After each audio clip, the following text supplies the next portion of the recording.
Victor. Oui, bonsoir à tous. Bonsoir. Bonsoir. Bonsoir tout le monde. Bonsoir, bonsoir, bonsoir tout le monde.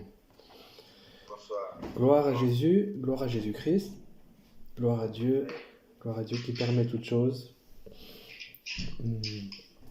Père, je bénis ton nom comme on vient de prier tous ensemble avec mes frères et avec mes sœurs.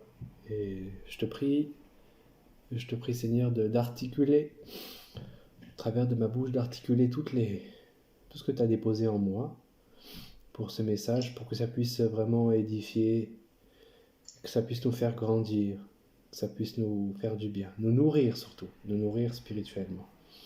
Que ça apporte une nourriture saine à ceux qui en ont vraiment besoin, Seigneur. Au nom de Jésus-Christ. Amen. Donc, je voulais partager ce soir un sujet, j'allais dire, ce serait pas bien de dire ça, classique, non? Je voulais parler de la parole de Dieu. J'avais un sujet à la base que j'avais préparé, mais le Seigneur voulait que j'en parle plus tard. J'ai cru comprendre qu'il voulait que je parle d'autre chose ce soir. Alors je vais parler de la parole de Dieu. Quand je dis la parole de Dieu, c'est vaste. La parole de Dieu, c'est tellement de choses. Notamment, j'aimerais qu'on aborde ce soir, qu'on s'encourage, qu'on s'exhorte, et peut-être qu'on partage même après ce message que je fais, sur l'importance de méditer les Écritures, de méditer la parole de Dieu, de lire la Bible. On peut citer plein de choses différentes, plein d'expressions différentes, mais on revient au même point. Donc certains me diront peut-être que on parle de ça souvent. On parle de ça souvent, c'est vrai, nous, les enfants de Dieu, et tous les passages bibliques qui nous ramènent à ce sujet, on les connaît tous par cœur. Peut-être même que pendant que j'étais en train de dire qu'on va partager sur la parole de Dieu et sur la méditation de la parole de Dieu, peut-être même que dans tes pensées, tu t'es dit que ça te fatiguait déjà. Sache que si tu es fatigué d'un tel message, je dirais à plus forte raison tu as besoin d'entendre ce message. Nous avons besoin de vivre spirituellement, de nourriture spirituelle. Nous sommes nés d'en haut. Nous qui sommes les enfants de Dieu, vous mes frères et sœurs, qui êtes mes enfants, qui êtes mes frères et mes sœurs, vous êtes nés d'en haut comme moi, et vous avez besoin d'être nourris par la parole de Dieu. Et ce sont des choses qu'on répète beaucoup dans les assemblées, dans les partages. On s'exhorte beaucoup sur ce sujet, mais en fait, j'ai l'impression qu'on en a vraiment besoin. Et je crois que vu le moment présent, vu ces derniers temps, vu le mouvement que prenait, je dirais, l'Assemblée en ce moment, notamment sur le sujet du réveil spirituel, le fait de se réveiller, le fait de prendre l'œuvre de Dieu au sérieux, le fait de grandir spirituellement, d'être mature spirituellement, tous ces sujets se rejoignent un peu et je pense que peut-être certains ont besoin d'entendre ce message. Si le Seigneur m'a demandé de parler de ça ce soir, je crois qu'il y a au moins une personne qui sera bénie et c'est vraiment mon espérance. Alors, si je partage sur ce sujet, c'est pour ça, parce que, comme je disais, je répète encore une fois, le Seigneur me l'a mis à cœur, mais des fois, je crois qu'il faut rappeler certaines choses. Je vais d'ailleurs citer le premier passage que je voulais citer, juste pour parler de ce thème, du fait de rappeler les choses, parce que c'est quand même important. Il est écrit dans les Écritures, dans le livre de 2 Pierre, il est écrit, c'est Pierre qui parle quand il écrit sa lettre à ses auditeurs, il écrit « Voilà pourquoi je prendrai soin de vous rappeler ces choses, bien que vous les sachiez et que vous soyez affermis dans la vérité présente. » Alors voilà, moi aussi, ce soir, de la même manière, je voudrais dire comme Pierre, voilà pourquoi je prendrai soin de vous parler de la méditation des Écritures ce soir, bien que vous les sachiez, bien que vous connaissiez toutes ces choses dans la pratique et dans la théorie. Je pense que des fois, il faut rappeler certaines choses. Ça pourra nous faire du bien. Et encore une fois, si ce genre de sujet te déplaît, c'est que vraiment, tu as besoin de l'entendre, tu as besoin de ce sujet précisément, justement. Moi, ça fait plusieurs mois, justement, je vais commencer par un petit témoignage. parce que c'est bien de parler en théorie, c'est bien aussi de parler en pratique. Il y a plusieurs mois, justement, je méditais moins. Je méditais, mais le Seigneur, je crois, voulait que je rentre dans, dans une mesure plus grande, en tout cas, au niveau de sa parole, de la méditation, de sonder les Écritures, de l'étude biblique, tous ces thèmes qui sont liés aux Écritures. Et j'aime comme le Seigneur nous parle. Et le Seigneur m'a montré, en fait, tout simplement, un moment de ma vie, d'ailleurs il y a 7 ans, même presque jour pour jour, enfin semaine pour semaine, mois pour mois à peu près. C'était il y a 7 ans, et il y a 7 ans, c'était le début de ma marche avec Jésus-Christ. Et j'étais complètement affamé de la parole de Dieu. Je passais mon temps à la lire, matin, midi, soir, et je prenais énormément de plaisir, surtout à la lire. Je prenais énormément de plaisir à lire la parole de Dieu.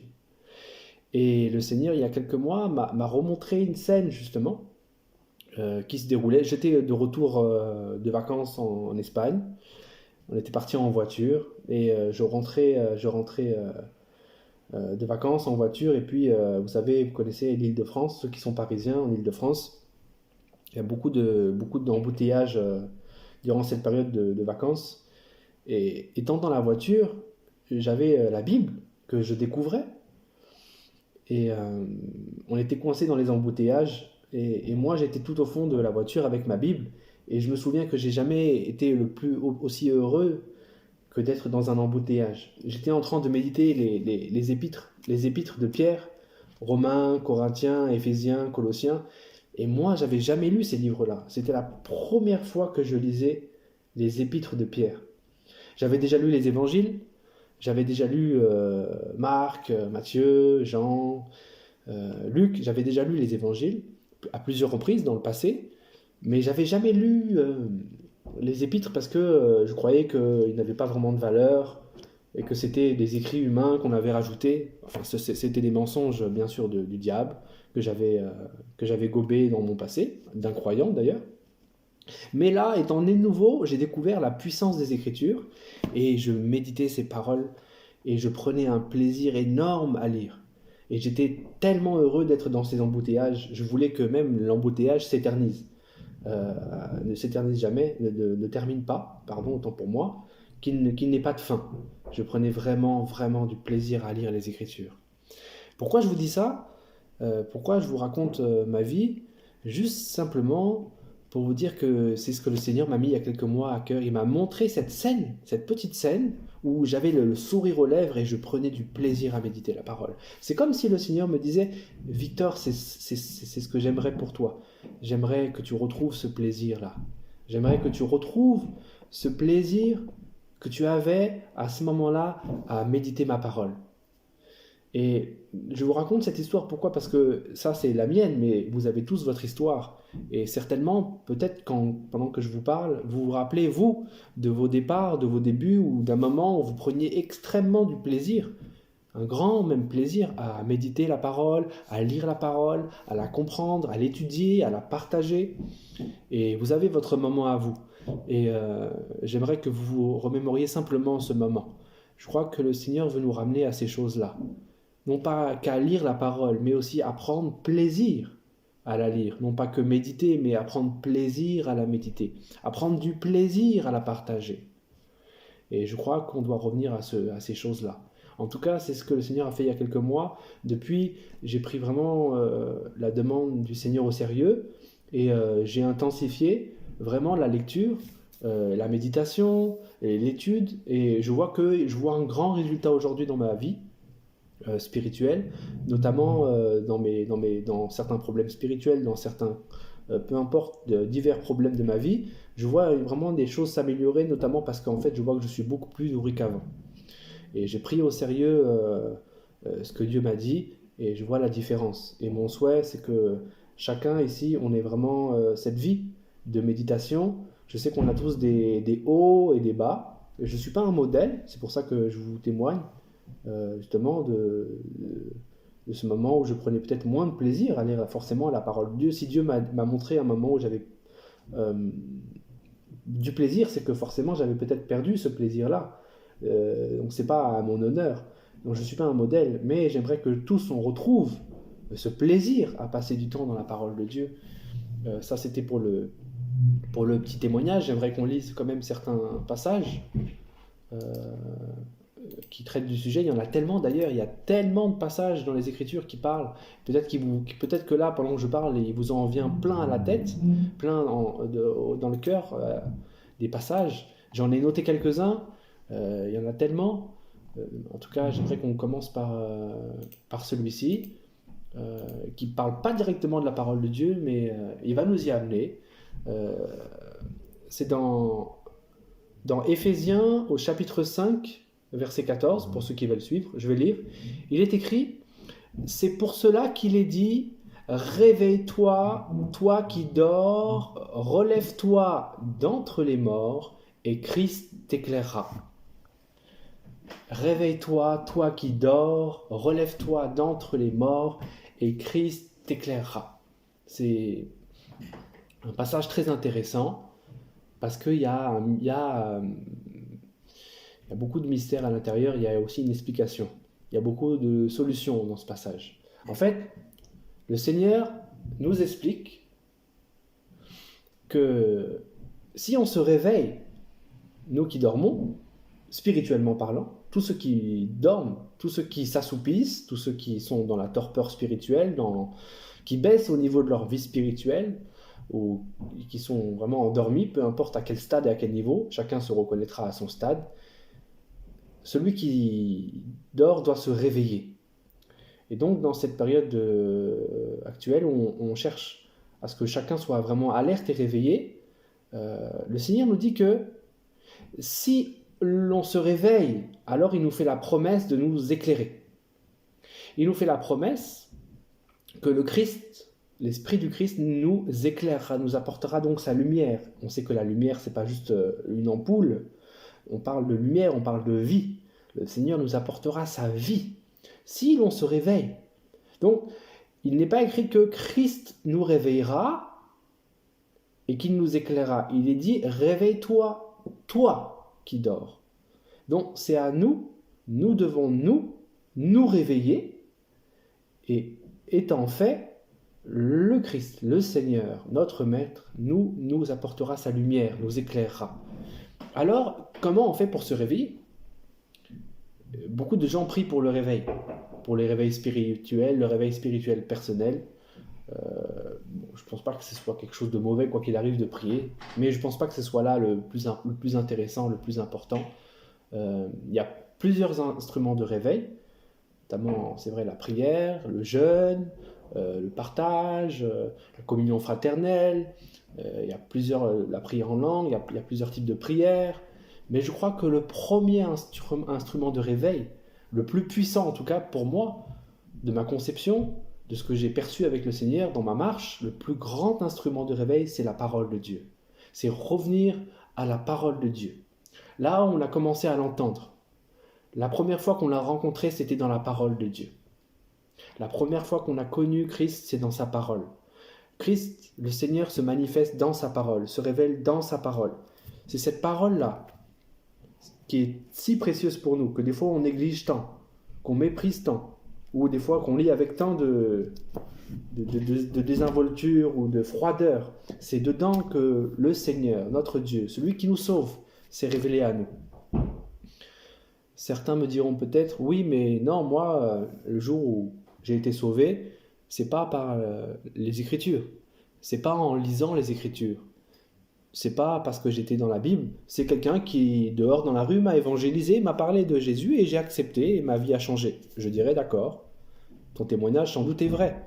Mais sache une chose, la personne qui t'a apporté l'évangile, la personne qui t'a parlé de Jésus, comment connaissait-elle le Seigneur Jésus-Christ ? Eh bien, c'est dans les Écritures qu'elle est allée. C'est dans les évangiles, c'est dans la Bible, de Genèse à Apocalypse, qu'il y a un témoignage de Jésus-Christ. Jésus se révèle de sa parole. Donc cette personne qui t'a même apporté l'évangile, elle est partie directement à l'origine, dans la source, dans la parole de Dieu. Et tu me dirais peut-être, oui, mais non, peut-être que celui qui m'a évangélisé, en fait, c'était aussi quelqu'un d'autre qui l'avait évangélisé par tradition orale, et il a juste témoigné de ce qu'il a entendu, de ce qu'il a témoigné. Mais même si on arriverait jusqu'à Jésus-Christ, allons dans cette folie, dans cette hypothèse. Même si on arriverait à cette hypothèse du témoignage oral, on reviendrait à Jésus. Mais Jésus dit lui-même que les Écritures témoignent de lui, que Moïse témoigne de lui, que les Écritures parlent de lui. Donc Jésus lui-même vous ramènera, quoi qu'il arrive, même à ces Écritures, à la parole de Dieu. Donc la parole de Dieu est la base.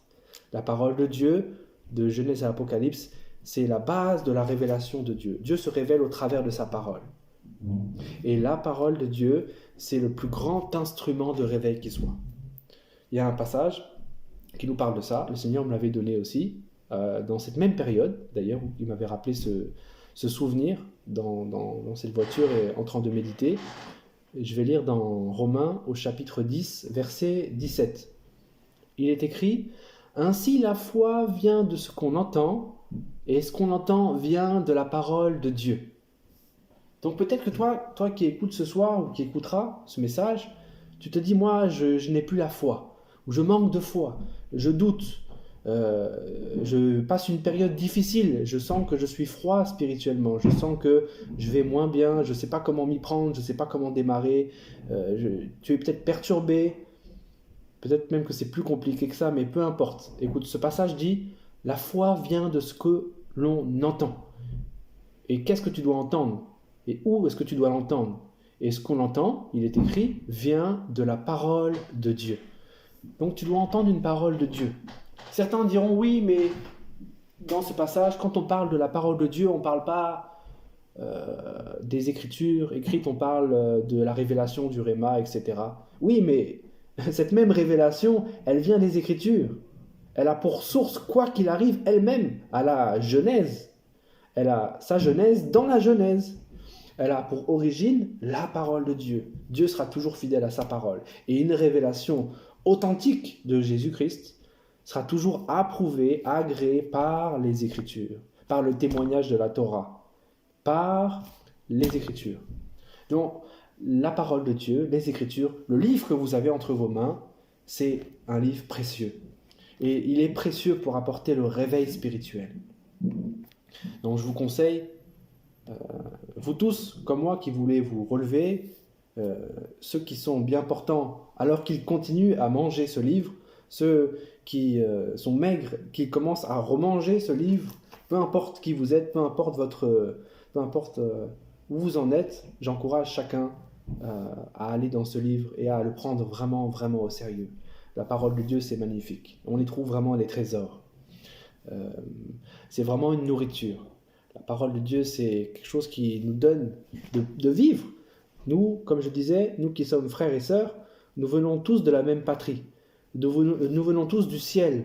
Nous sommes nés d'en haut, nés du ciel, et donc c'est pour ça que nous disons que nous sommes des frères et des sœurs. Nous ne sommes pas d'ici-bas. Jésus dira, vous n'êtes pas d'ici-bas. Nous ne sommes pas, il n'est pas d'ici-bas. Lui qui n'est pas d'ici-bas, nous ne sommes pas non plus d'ici-bas, nous sommes nés de son esprit. Nous ne sommes pas de la terre. Et nous avons besoin de survivre sur cette terre. Et pour vivre sur cette terre, nous avons besoin de nous nourrir de notre nourriture, qui est la nourriture céleste d'en haut. Notre manne spirituelle vient des Écritures. La manne spirituelle doit être attestée et avoir pour origine les Écritures. Et pour nous réveiller et pour nous maintenir réveillés, nous avons besoin de méditer les Écritures, de les lire, oui, mais de les méditer, de les partager, de passer du temps dans ces Écritures. C'est très important. La parole est une nourriture. Jésus dira, et peut-être ce passage, vous avez pensé à ce passage quand j'ai commencé à parler du thème, du fait de méditer la parole de Dieu. On l'a tellement lu et relu ce passage, mais on va encore le lire, parce que le Seigneur nous dit qu'il faut, quoi qu'il arrive, pour nous rappeler de ces choses, il faut les rappeler. Il faut rappeler ces choses pour qu'on puisse les garder en nous.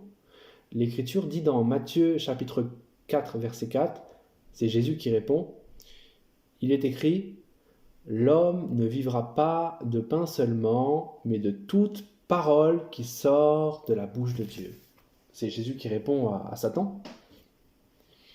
Et Jésus nous montre par là, passage, encore une fois, comme je disais, que tout le monde connaît, mais prenons notre temps. Il nous dit que l'homme ne vit pas de pain seulement, mais de toute parole qui sort de la bouche de Dieu. Et toute parole qui sort de la bouche de Dieu, forcément, devra être attestée et sera attestée par les Écritures qui viennent de Dieu. Une parole qui n'est pas attestée par les Écritures n'est pas une parole qui sort de la bouche de Dieu. Le credo, le patron, le maître qui nous sert d'authentifier toute chose, ce sont les Écritures. Et là, Jésus fait un parallèle entre le physique et le spirituel. Pour nous aider à comprendre, nous qui sommes lents à comprendre, nous qui vivons dans la terre et qui sommes nés de chair, nous avons du mal à comprendre parfois les choses spirituelles. Et Jésus nous aide et fait un parallèle entre le terrestre et le spirituel. Et il nous explique que l'homme, certes, vit du physique, de pain, du physique, mais il vit aussi de l'esprit, de l'invisible. Il a besoin d'une nourriture invisible, spirituelle, qui a pour origine, pour source, Dieu le Créateur lui-même. Et cette nourriture, c'est sa parole. Alors, je vais citer une anecdote que j'avais beaucoup aimée. Ça me fait penser à ça quand je lis ce passage. C'était un homme de Dieu, un Américain. Comment il s'appelait? Derek Prince, pour ceux qui connaissent. Et il faisait son témoignage, et il parlait de ses débuts dans la foi. Et il expliquait qu'il était atteint vraiment d'une maladie très grave. Et il commençait à ouvrir ce fameux livre, la Bible, et en lisant la Bible, il s'était rendu compte en fait qu'il y avait un passage, il me semble que c'est dans Proverbes, de mémoire, je ne sais plus trop où le trouver, et ce passage disait que la parole, c'est comme, ça restaure les os, ça restaure la vie, ça restaure le corps. Et il avait eu sa révélation à lui, il a eu son réma à lui, en lisant ce passage, et il s'est rendu compte en fait que la parole de Dieu guérit. Alors il avait pris très au sérieux cette parole, étant au début de sa conversion. Il avait décidé qu'à chaque repas, matin, midi et soir, toutes les fois où il mangerait quelque chose physiquement, alors il se devrait de prendre son temps et de lire aussi, et de manger la parole de Dieu. Peut-être rapidement, peut-être un passage, peut-être un verset, peut-être un chapitre, peut-être plus, peut-être moins, peu importe la quantité. Mais en tout cas, être fidèle dans le fait que, de la même manière qu'il mangerait physiquement, de la même manière, il mangerait aussi spirituellement. Alors c'est pas ce que je suis en train de vous dire, je vous demande pas d'imiter cet homme, mais quand je lis ce passage-là, ça me fait penser à son témoignage. Et il y a quelque chose d'important, il y a une marche à suivre dans son témoignage, il y a quelque chose qui est un modèle pour nous. Dans le sens où il a pris au sérieux cette parole. Il s'est dit, si la parole de Dieu, elle me guérit, la parole de Dieu, elle est comme un médicament. Et lui avait pour habitude de prendre ses médicaments à l'heure du repas. Alors il s'est dit, ce livre c'est mon médicament, je le prends très au sérieux et je le prendrai après chaque repas. C'était sa vie à lui, c'est son témoignage. Mais son témoignage me parle. On a besoin de prendre au sérieux la parole de Dieu. On a besoin de la méditer régulièrement et avec persévérance. Régulièrement et avec persévérance. Nous devons être persévérants. Tant qu'on est encore sur cette terre, nous devons nous nourrir de cette parole. J'aimerais qu'on lise un passage en rapport justement avec la persévérance, avec le fait de méditer régulièrement. Un passage, encore une fois, que je pense tout le monde connaît. On va aller dans les psaumes. On va aller dans les psaumes et on va rester dans le psaume 1, tout simplement. On va prendre le premier psaume. C'est pour ça que j'ai dit tout le monde connaît, parce qu'en général, quand on commence les psaumes, on lit au moins le premier avant d'arrêter. Et le psaume 1, il est magnifique. Mais je vais juste lire versets 2 et verset 3. Alors, il est écrit dans le psaume chapitre 1, versets 2 et 3. Mais qui trouve son plaisir dans la loi de l'Éternel, la parole de Dieu, et qui la médite jour et nuit. Qu'est-ce qui se passe quand il fait ça? Qu'est-ce qui se passe quand cet homme prend plaisir dans la loi de Dieu et qui la médite jour et nuit? Et vous avez noté, au début il est marqué qu'il prend plaisir, qu'il trouve son plaisir. C'est pas seulement écrit qu'il médite la parole de l'Éternel. Donc je vous dis que quand on prend du plaisir à faire ça, quand on met notre cœur dans cette parole, et pas seulement notre intellect, pas seulement notre devoir, mais plutôt notre vouloir, notre volonté, notre envie, notre cœur, alors il se passe quelque chose. Et quand on médite cette parole, comme il est écrit jour et nuit, avec envie, avec désir, le résultat c'est quoi? Et là, il y a une magnifique parabole, une magnifique image, que je vais continuer à citer. Il est écrit que cet homme, il est comme un arbre planté près d'un courant d'eau, qui donne son fruit en sa saison, et dont le feuillage ne se flétrit point, tout ce qu'il fait lui réussit. Waouh! Il est comme un arbre planté près d'un courant d'eau, qui donne son fruit en sa saison, et dont le feuillage ne se flétrit point, tout ce qu'il fait lui réussit. Déjà, rien que sur ce passage, on pourrait même faire plusieurs messages, on pourrait parler peut-être plusieurs heures sur ce psaume 1, mais on n'a pas beaucoup de temps, et en allant juste dans le même esprit, on voit que le Seigneur se sert de l'image de l'arbre pour nous représenter comme des créatures vivantes qui sont amenées on est amené à grandir, comme je disais tout à l'heure, on parlait de maturité spirituelle, on est amené à grandir, à croître dans notre pleine expansion, et on a besoin du courant d'eau, on a besoin de l'eau vive, et ce courant d'eau, écrit ici, ce courant d'eau représente la parole de Dieu. Le verset juste avant, rappelez-vous, on parlait de l'homme qui prenait plaisir à méditer la loi de l'Éternel, et cette loi de l'Éternel, c'est ce courant d'eau, ce courant rafraîchissant qui permet à l'arbre de croître et de grandir et de porter, de donner son fruit en sa saison, qui est encore un autre sujet, donner son fruit en sa saison. Beaucoup de choses à dire sur ce sujet. Mais juste après, on nous parle du feuillage qui ne se flétrit point. Donc, quelqu'un qui n'est pas près du courant d'eau, quelqu'un qui ne médite pas quotidiennement la parole de Dieu, les Écritures, son feuillage forcément flétrit. Donc, si spirituellement tu te sens moins bien ces derniers temps, certainement ton feuillage est flétri. Et certainement aussi, donc tu as besoin de faire exactement comme cet homme. Prendre plaisir, ou reprendre du plaisir, comme c'était mon cas, comme dans mon témoignage que je vous ai énoncé tout à l'heure, reprendre du plaisir dans la loi de l'Éternel et se rapprocher de ce courant d'eau rafraîchissant qui donne la vie. Il est écrit pour terminer que tout ce qu'il fait lui réussit. C'est magnifique, tout ce qu'il fait lui réussit. Alors quand on lit ce passage, tout ce qu'il fait lui réussit, tout dépend dans quelle barque on est, dans quel bateau on est, tout dépend de notre maturité spirituelle. Certains lisent ce passage comme une sorte de départ de la prospérité. Mes amis, quand je vois tout ce qu'il fait lui réussit, je vois quelque chose de spirituel. Je vois quelque chose qui nous parle du plan de Dieu pour nos vies, du plan éternel que Dieu a conçu pour chacun d'entre nous. La réussite selon Dieu, pas la réussite selon Satan. Ceux qui lisent ce passage avec « Oh, certainement, si je lis la parole de Dieu, je vais réussir tout ce que je vais entreprendre, et tout ce que je fais, tout ce que je vais entreprendre. » Comme il est écrit aussi dans le livre de Josué, tout ce que je vais entreprendre et réussir, s'il le voit, ou si toi aussi tu le vois d'un point de vue matériel, c'est que tu n'as rien compris. Et c'est vraiment triste pour toi, au passage.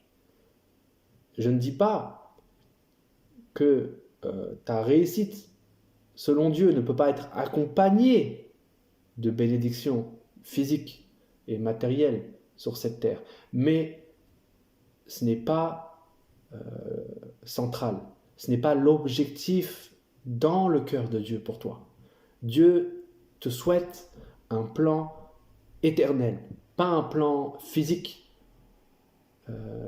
pas un plan matériel dans ce monde que Dieu a vomi. Dieu a vomi ce monde. Dieu t'a racheté de ce monde à un grand prix, pour t'amener avec lui, pour te faire vivre éternellement. Éternellement. avec lui. Et c'est ça la réussite selon Dieu. La réussite, c'est le plan que Dieu a pour toi. Pour que tu reviennes à ton Créateur. Pas t'acheter une nouvelle voiture, une nouvelle maison, un voyage, ou toutes sortes de choses, toutes sortes de fantaisies.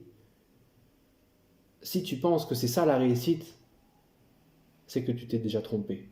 Ça, c'est la réussite selon le diable. Et c'est pour ça que parfois, c'est encore un autre sujet, j'ai pas envie de trop en parler parce que je veux pas prendre trop de temps. Il y a encore certaines choses que je voudrais donner avant de terminer.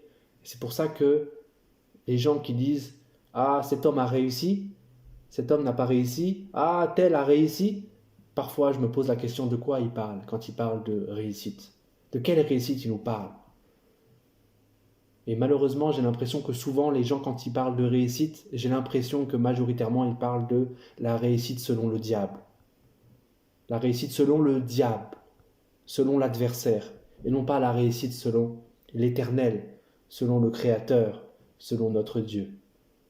Parce que ce sont deux réussites différentes. Et pourquoi même s'étonner de voir quelqu'un qui réussirait selon le diable? Qu'est-ce qu'il y a d'extraordinaire?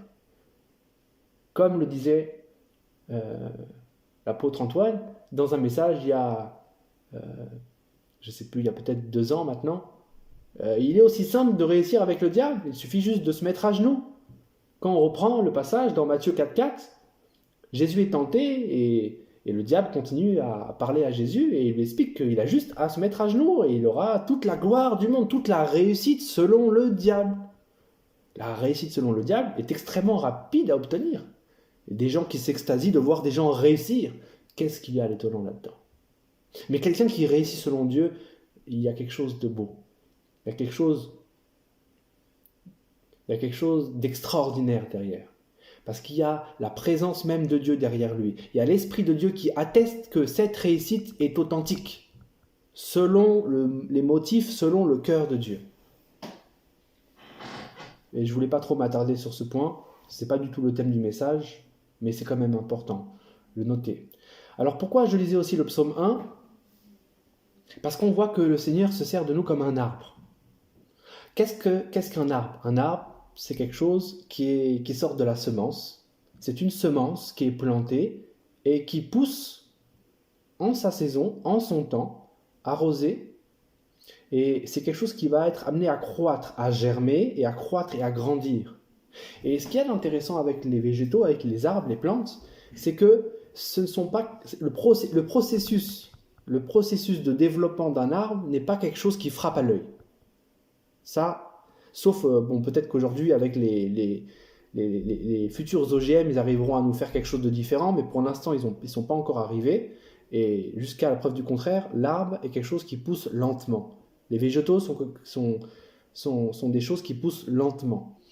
Et donc, quand on plante un arbre, quand on plante la semence de l'arbre dans la terre, on l'arrose, donc elle est arrosée, cet arbre est arrosé, notamment dans ce passage près du courant d'eau. L'eau arrose l'arbre, et petit à petit, jour après jour, avec régularité, avec persévérance, l'arbre se met à croître, à grandir et à porter du fruit. C'est une belle image parce que souvent, justement, quand on est fatigué spirituellement, on se rapproche près du courant d'eau, on se rapproche près de notre Bible, entre guillemets, et on cherche à être arrosé de cette parole. Mais nous qui sommes habitués à ce qui frappe aux yeux, nous qui sommes habitués à l'instantané, nous voulons du résultat immédiatement. Et si nous n'avons pas le résultat immédiatement, nous sommes frustrés. Voilà la génération de ce monde d'aujourd'hui. Des gens paresseux qui n'ont aucune persévérance. Des gens habitués à l'instantané, des gens habitués à l'immédiat. Mais pourtant, la sagesse autour de nous, Dieu dans son immensité, dans sa création, nous enseigne des choses. Comme il est écrit dans Romains, au chapitre 1. Quand on voit les végétaux, les arbres, ils poussent lentement. Et il y a un message derrière. Il faut être persévérant. Et c'est pour ça que, en reprenant cette image de l'arbre, j'aimerais bien faire quelque chose plus tard avec ma fille. J'aimerais, et ça c'est anecdotique, c'est pas une doctrine ou quoi que ce soit, c'est juste une envie de ma part, mais je vous la partage. J'aimerais un jour planter un arbre dans un pot J'aimerais planter des graines avec mon enfant, quand elle aura l'âge de comprendre ce qu'est un arbre ou une plante. J'aimerais planter ces graines dans ce pot et lui expliquer que pour arroser cet arbre, il faut absolument d'abord qu'elle cite un passage des Écritures, qu'elle cite un chapitre, qu'elle cite un verset, qu'elle cite un mot, peu importe. Et ayant cité ce passage, ayant cité ce mot, ayant cité ce chapitre des Écritures, elle aura le droit d'arroser la plante qu'elle aura plantée avec un peu d'eau.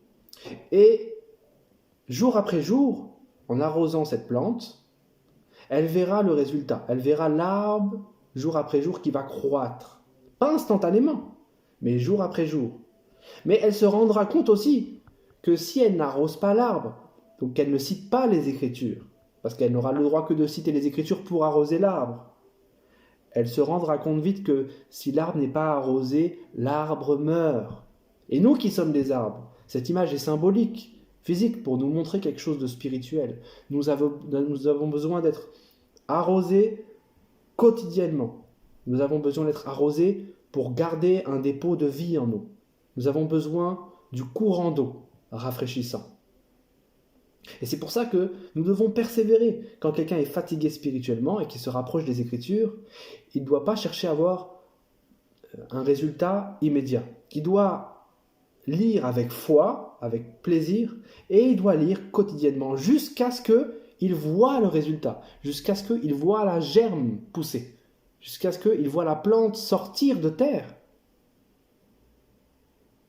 Tout ça nous montre que la croissance spirituelle est un processus. Et Dieu est patient. Et Dieu nous apprend aussi au travers de notre marche spirituelle la patience, qui serait aussi de grands sujets d'enseignement.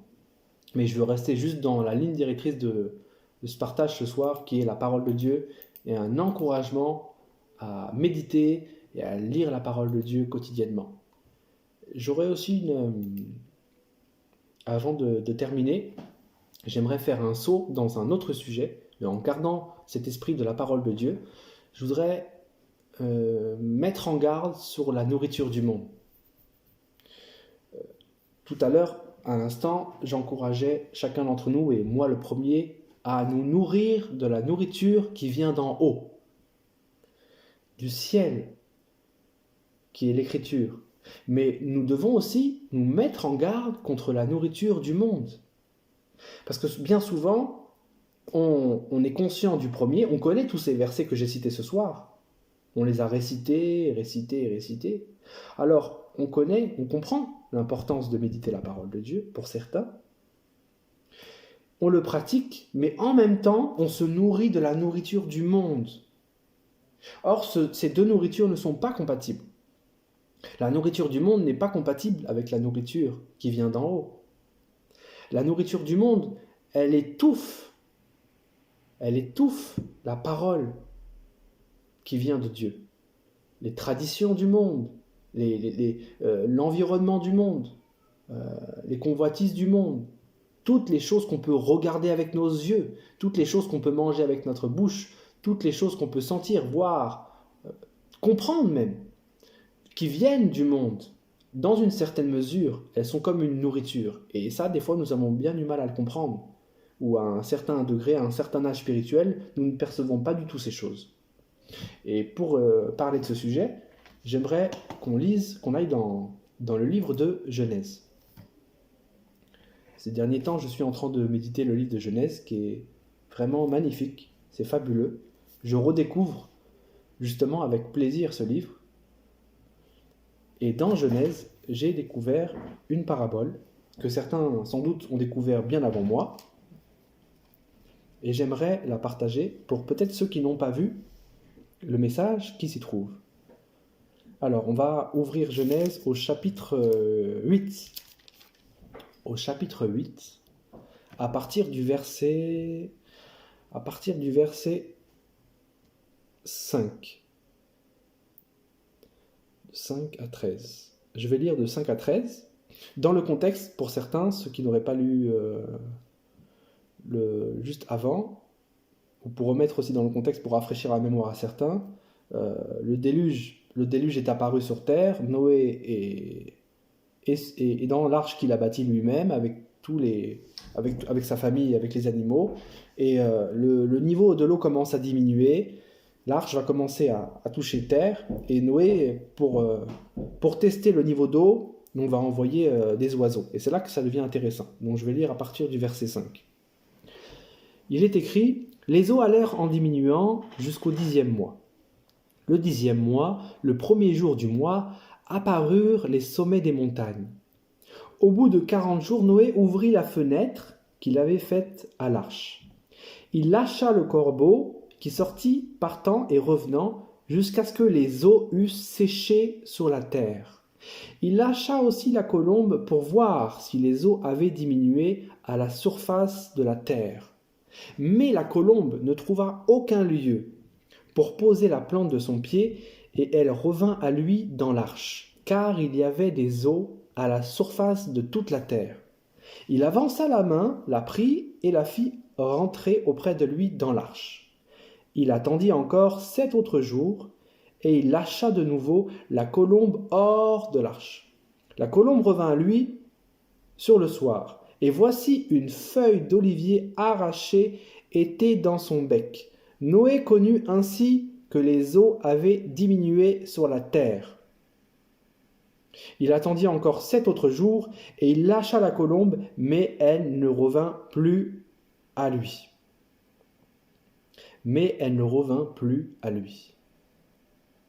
Écoutez, c'est très intéressant ce passage.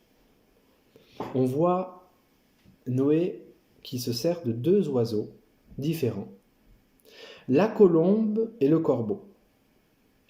Et je crois que ces oiseaux sont une image qui représente une autre réalité que physique.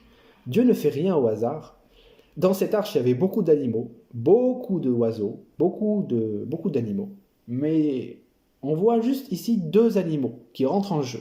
Donc je crois que ces 2 animaux ont une grande signification. Je ne vais pas trop parler de la colombe tout de suite, parce que je pense que tout le monde comprend tout de suite de quoi on parle quand on parle de la colombe. La colombe, avec le baptême de Jésus, le Saint-Esprit qui prend la forme d'une colombe. On comprend que tout de suite, en parlant de la colombe, on parle de l'Esprit de Dieu, qui représente l'Esprit du Christ, et donc la source, la bonne source. Mais il y a un autre oiseau ici, on parle donc de ce corbeau. Le corbeau, au contraire, qui est bien différent. Alors, on va, en faisant ce parallèle, si la colombe représente le Saint-Esprit, je dirais que le corbeau, dans ce passage, même s'il n'y paraît pas tout de suite au premier abord, le corbeau représente les esprits méchants, et le corbeau représente ici le monde. Maintenant, je vais m'expliquer. On va relire le verset 7. Il est écrit « Il lâcha le corbeau, qui sortit partant et revenant. » Donc, il part et il revient, jusqu'à ce que les eaux eussent séché sur la terre. Donc, les eaux se sont mis à sécher sur la terre. Le corbeau sort, part et revient, et les eaux sèchent sur la terre. Donc, dans cette image, dans la symbolique que j'en tire, je vois que le corbeau, il assèche la terre. La terre, elle est l'image de notre vie. La terre, c'est nous. Nous sommes la terre, être humain. C'est vrai que là, on parle de la terre dans laquelle on vit. Mais là, je vous parle d'une symbolique. Il faut sortir du texte et aller ailleurs, dans une signification spirituelle plus profonde. Cette terre, c'est nous. Et le corbeau, il part, revient, il part et il revient. Il fait des allers-retours. Et en faisant ces allers-retours incessants, le monde avec ses allers-retours incessants, les esprits méchants avec leurs retours incessants dans nos vies, qu'est-ce qu'ils font ? Ils font qu'ils assèchent la terre, ils assèchent notre terre, l'eau, la bonne eau, l'eau qui est pure, l'eau de Dieu, l'eau qui vient de la bonne source, l'eau qui vient du ruisseau, de l'Éden. Cette eau-là est asséchée par le corbeau. On va faire un parallèle tout de suite avec un passage.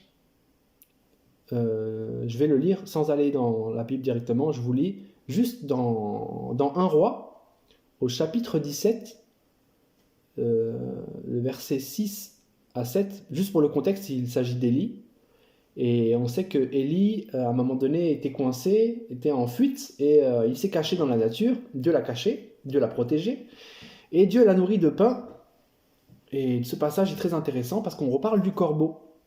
Alors je vais lire 1 Roi 17, du verset 6 à 7. Il est écrit « Les corbeaux lui apportaient du pain » à Élie. Les corbeaux lui apportaient du pain et de la viande matin et soir, et il buvait de l'eau du torrent. Mais au bout d'un certain temps, le torrent fut à sec, car il n'était pas tombé de pluie dans le pays. Donc, ça fait 2 fois qu'on parle de corbeau, et 2 fois qu'on parle du même effet. Là, cette fois-ci, c'est le torrent qui fut sec, et au bout d'un certain temps. On revient sur Genèse, chapitre 8-7, il est écrit « jusqu'à ce que les eaux eussent séché sur terre ». Donc il y a un processus, et à la fin, le résultat, c'est la sécheresse. Et à chaque fois, on nous parle du corbeau. Donc le corbeau, il apporte la sécheresse spirituelle. Donc les esprits méchants, le monde, quand ils viennent dans vos vies, ils vont vous assécher spirituellement. Ils vont assécher votre vie spirituelle. Ils vont la ternir. Ils vont vous vider. Ils vont vous siphonner. Ils vont siphonner l'eau qui vient de Dieu, qui est en vous. Mais au contraire, si on reprend ce même passage de la Genèse, il y a un autre oiseau, la fameuse colombe, qui est le Saint-Esprit. On voit que quand elle est lâchée, à 3 reprises, le chiffre 3, déjà c'est très intéressant, le chiffre qui est complet, à 3 reprises et à plusieurs intervalles différentes, qui sont 7 jours d'intervalle, donc le chiffre qui est parfait. Donc le Seigneur sait très bien quand il doit venir avec son esprit, il sait à quel moment venir et à quel moment ne pas venir, au moment parfait et au moment opportun, il vient, le Saint-Esprit, pour nous convaincre de péché, de justice, de jugement, sur toute chair. Le Saint-Esprit vient vers l'homme, et dans ce passage, on voit qu'en fait la colombe cherche à se positionner. Rappelez-vous que la terre nous représente, nous. Donc la colombe, elle cherche à se poser dans l'homme. Le Saint-Esprit veut se poser dans le cœur de l'homme. Le Saint-Esprit veut faire un passage sur l'homme, veut faire un nid sur l'homme. Mais l'homme n'est pas prêt. Donc la colombe est renvoyée à plusieurs reprises jusqu'à ce qu'elle puisse se positionner sur l'homme. Ça représente le Saint-Esprit qui vient dans nos vies nous convaincre de péché jusqu'à ce que l'homme accepte la vie de Christ, et là, le Saint-Esprit peut établir domicile dans l'homme. Et pourquoi c'est très intéressant? Parce que là, on a affaire à une autre eau. La colombe ne peut pas se poser parce que l'eau est encore présente sur cette terre. Mais cette fois-ci, l'eau dont on parle ici, c'est pas l'eau de la source vive. Là, c'est l'eau du monde. La colombe ne peut pas se poser dans l'homme parce que l'eau du monde est présente.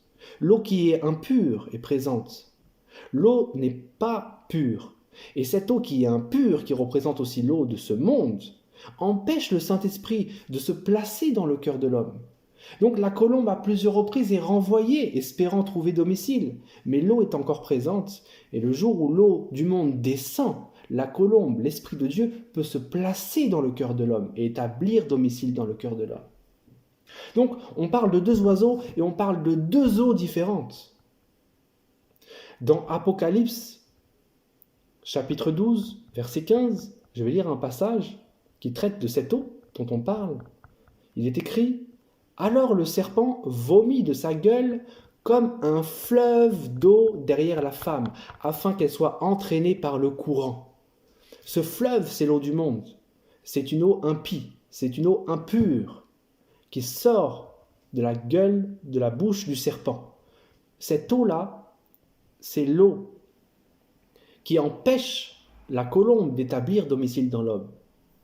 Alors qu'au contraire, l'eau qui est pure, l'eau qui vient, qui a pour origine de Jésus-Christ, des sources d'eau vive, cette eau-là, elle purifie l'homme, mais elle est asséchée par un autre oiseau qui est le corbeau. Et cet oiseau, avec ses balais incessants, partant et revenant, assèche, siphonne l'eau, le dépôt que Dieu place en nous, et le vide.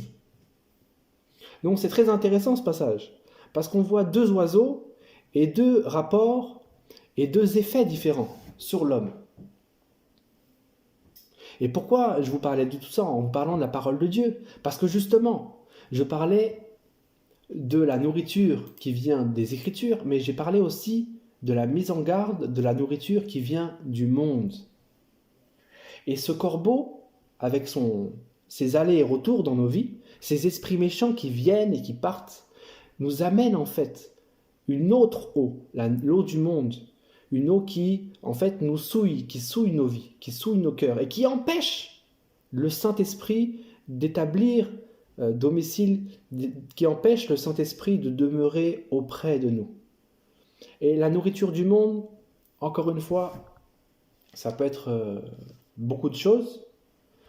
On ne pourrait pas établir de liste parce que la Bible ne liste pas toutes ces choses, mais l'Esprit de Dieu nous convainc de ce que cette liste de la nourriture du monde en fait est exactement.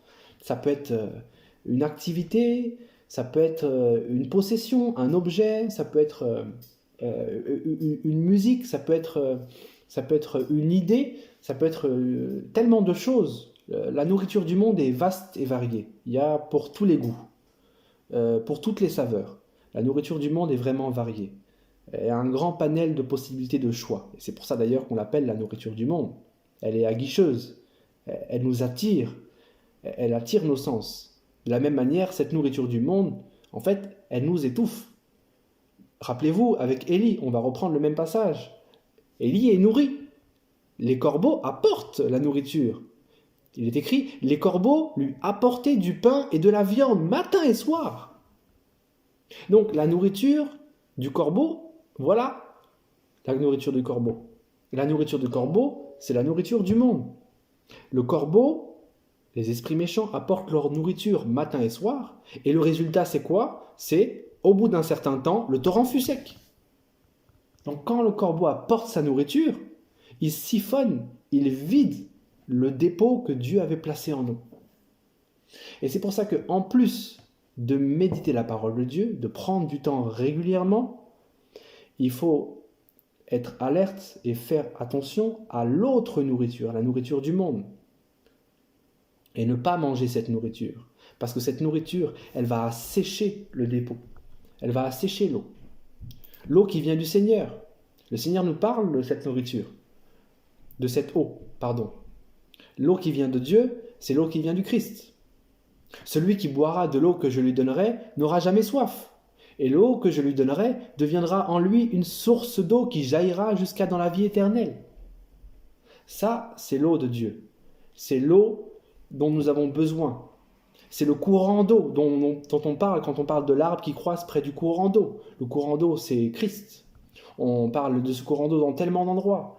Dans Ézéchiel, on parle de ce fleuve d'eau vive. Dans Genèse, le fleuve qui est en Éden, ce même fleuve. Dans Apocalypse, dans cette source de vie. De Genèse à Apocalypse, on parle de cette source d'eau vive, cette eau. Et c'est cette eau qu'il faut protéger. Et au contraire, il faut faire attention à la nourriture du monde. Donc, tout ça, c'était pour vous encourager, comme je disais, 2 choses, à méditer régulièrement la parole de Dieu, à trouver du plaisir ou à retrouver du plaisir à la méditer, et aussi à faire très attention à la nourriture avariée, à faire attention à la nourriture du monde, à toutes les choses qui brillent, toutes les choses qui frappent à l'œil, toutes les choses qui peuvent nourrir notre chair, toutes les choses qui peuvent éteindre la vie en nous. Faites attention, faisons attention. Nous ne sommes pas de cette terre, nous sommes d'en haut. Nous avons pour origine le ciel, nous venons du royaume de Dieu. Et si nous venons du royaume de Dieu, nous voulons y retourner. Nous voulons y terminer. Nous ne voulons pas nous faire emporter dans ce monde, qui est un monde de mensonges, un monde d'illusions. Nous devons éviter la nourriture du monde. Que Dieu vous bénisse. Que Dieu vous bénisse au nom de Jésus-Christ. Amen.